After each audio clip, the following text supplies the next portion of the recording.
بسم الله الرحمن الرحيم. وعن سهل بن سعد رضي الله عنه قال: كنت أتسحر في أهلي ثم تكون سرعتي أن أدرك السجود مع رسول الله صلى الله عليه وسلم. சஹல் இப்னு சஅத் ரலியல்லாஹு அன்ஹு அவர்கள் இந்த ஹதீஸ் அறிவிக்கிறாங்க. நான் என் குடும்பத்தாரோடு சஹர் செய்துவிட்டு அல்லாஹ்வின் தூதர் ஸல்லல்லாஹு அலைஹி வஸல்லம் அவர்களுடன் சுபுஹ் தொழுகையை அடைவதற்காக விரைவாக நான் செல்வேன் என்பதாக சஹல் இப்னு சஅத் ரலியல்லாஹு அன்ஹு அவர்கள் அறிவிக்கிறார்கள். சுபுஹ் தொழுகை என்பது, சுபுஹனுடைய தொழுகை என்பது சஹருடைய நேரத்துக்கு மிகவும் நெருக்கமானது.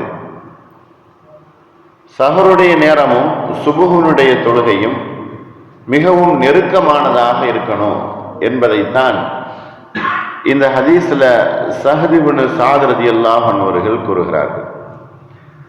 அதாவது சஹர் தொழுகையை, சஹர் நேரத்தை, சாப்பிடுவதை தொழுகையோடு நெருக்கமாக ஆக்கிக் கொள்ளுதல். அப்ப சஹர் சாப்பிடுவதை தாமதிக்குதல், தாமதமாக சாப்பிடுதல், கடைசி நேரத்தில் தொழுகைக்கு முன்னால், சஹர் நேரம் முடிவதற்கு முன்னால் சாப்பிட்டு விட்டு அவர்கள் விரைவாக செல்லுவார்கள். நோன்புடைய காலத்தில் நடைபெறக்கூடிய விஷயத்தை இங்கு சஹல் இப்னு சஅத் ரலியல்லாஹு அன்ஹு அவர்கள் கூறுகிறார்கள். எவ்வளவு நேரம் நாம் சாப்பிடுகிறோம், எந்த வக்தில் சாப்பிடுகிறோம், எது நமக்கு சஹரான உணவு, சஹருடைய உணவு நபி ஸல்லல்லாஹு அலைஹி வஸல்லம் அவர்கள் பரக்கத் என்பதாக சொல்லியிருக்கிறார்கள். சஹர் நேர உணவை நாம் விடக்கூடாது. அப்படி இருக்கும் பொழுது சஹர் சாப்பிடுதல் என்பது தாமதித்து சஹரை சாப்பிடுதல், அதே நேரத்தில் தொழுகைக்கு முன்னதாக அதை நிறைவு செய்து கொள்ளுதல். தொழுகை அப்படின்னு சொன்னா என்ன அர்த்தம்? தொழுகையினுடைய நேரம் வருவதற்கு முன்னால், தொழுகையினுடைய நேரம் என்று சொன்னா பாங்கு சொல்வதற்கு முன்னால் அதை நிறைவு செய்து கொள்ளுதல் என்பதாக பொருள். தொழுகையினுடைய நேரம் வருவதற்கு முன்னால் சஹருடைய அந்த உணவை நிறைவு செய்து கொள்ளுதல். சஹர் சாப்பிடுதல் என்பது சில பேரிடத்துல இரவு நேரத்திலேயே சாப்பிடுவாங்க, 1 மணிக்கு 2 மணிக்கு, இந்த மாதிரி இரவு நேரத்தில் சாப்பிடக்கூடிய பழக்க வழக்கங்கள் இருந்து வந்திருக்கிறது. ஆனால் நபி ஸல்லல்லாஹு அலைஹி வஸல்லம் அவர்களுடைய காலத்துல சஹர் உணவு என்பது அது சஹருடைய நேரத்தில் சாப்பிடக்கூடிய உணவு தான். ஏன்னு சொன்னா இரவுல சாப்பிட்டு விட்டு ஃபஜர் நேர தொழுகையை விட்டுவிடக்கூடிய ஒரு சூழ்நிலை ஏற்படும் என்பதனால சஹருடைய உணவோடு சேர்த்து ஃபஜருடைய தொழுகையையும் நிறைவு செய்யுங்கள். சஹருக்கு பின்னால், சஹர் சாப்பிட்டதற்கு பின்னால் நீங்கள் உறங்க சென்றீர்கள் என்று சொன்னால் அது உங்களுடைய ஃபஜர் தொழுகையை வீணாக்கிவிடும் என்பதை சஹல் இப்னு சஅத் ரலியல்லாஹு அன்ஹு அவர்களுடைய இந்த ஹதீஸ் நமக்கு தெளிவுபடுத்துகிறது. இமாம் புகாரி அவர்கள் ரஹ்மஹுல்லாஹ் இந்த ஹதீஸை எழுதுகிறார்கள். சஹீஹுல் புகாரியில 1920 நம்பர் ஹதீஸாக எழுதுறாங்க. ஒரு ரமலானுடைய மாசத்துல நோன்பை பெற்றுக்கொண்ட ஒரு மனிதர் சகல வசதி வாய்ப்புகளும் இருந்தும், உடல் ஆரோக்கியமாக இருந்தும், உள்ளூர்ல இருந்தும் ஒரு மனிதர் நோன்பை விட்டுவிட்டார் என்று சொன்னால் அவருக்கு பெரும் பாவங்கள் என்பது எழுதப்படுகிறது. அபூ உமாமா ரலியல்லாஹு அன்ஹு அவர்கள் ஒரு ஹதீஸ்ல அறிவிக்கிறாங்க, நபி ஸல்லல்லாஹு அலைஹி வஸல்லம் அவர்கள் ஒரு முறை கூறினார்கள், என்னை 2 நபர்கள் தூங்கிக் கொண்டிருந்த என்னை எழுப்பி கொண்டு போய் ஒரு மலை அடிவாரத்தில் நின்று கொண்டு உயரமாக ஏறி சென்று பாருங்கள் என்பதாக பார்க்கும் பொழுது அங்கு ஒரு சில மனிதர்கள் தலைகீழாக தொங்கவிடப்பட்டு கொண்டு அவர்களுடைய வாய்கள் அறுபட்டு கொண்டிருந்தது. இது எதற்காக வேண்டி என்பதாக கேட்கும் பொழுது இவர்களுக்கு நரக வேதனை. ஏன்னு சொன்னா இவர்கள் சஹர் உணவையும் சரி இஃப்தார் உணவையும் சரி பொடுபோக்காக ஆக்கி கொண்டவர்கள். இஃப்தாருடைய நேரத்தில் இவர்கள் சீக்கிரமாக நோன்பை திறந்து கொண்டவர்கள்.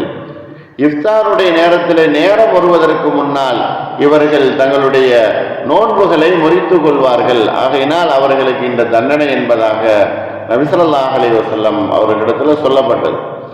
ஆக இஃப்தாருடைய உணவை சீக்கிரமாக நேரம் வருவதற்கு முன்னதாகவே நோன்பை முறித்தால் இவ்வளவு தண்டனை என்று சொன்னால், ரமலானுடைய மாசம் வந்ததற்கு பின்னாலும் நோன்பை வைக்காமல் இருந்தால் எவ்வளவு பெரிய குற்றமாக ஆகும். ரமலான் மாசத்தை அடைந்தும் நோன்பு வைக்காதவர்களுக்கு பெரும் குற்றம், பெரும் பாவம் என்பதாக நபி ஸல்லல்லாஹு அலைஹி வஸல்லம் அவர்கள் எச்சரிக்கிறார்கள்.